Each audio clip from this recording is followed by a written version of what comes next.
Hindi ko nga sila matingnan joke lang. David Licauco nasaktan dahil sa pagiging close ni na Barbie Forteza at Kim Jisoo. Dahil sa pagiging malapit ni na Barbie Forteza at Kim Jisoo. Ipinakita ni David ang kanyang suporta at pagpapatawa sa pamamagitan ng isang komento sa social media.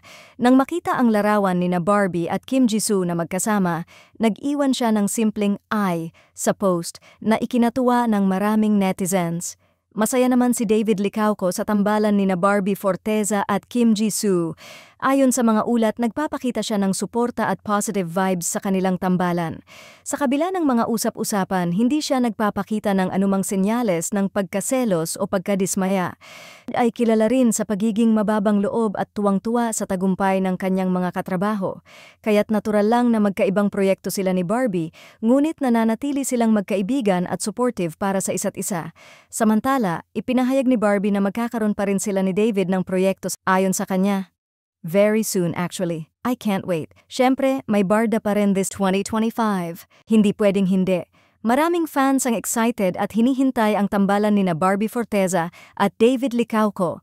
Dahil sa kanilang chemistry at magandang samahan sa mga proyekto nila, umaasa ang mga tagahanga na magkakaroon sila ng romantic series o pelikula sa hinaharap.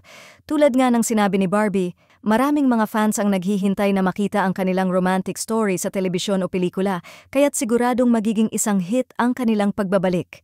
Excited din si David sa pagbabalik ng kanilang tambalan ni Barbie ngayong taon na ito at ipinahayag niya na hindi niya rin matanggihan ang suporta at enthusiasm ng kanilang mga fans, kaya't sobrang saya niya na magkakaroon sila ng project na magkasama ulit.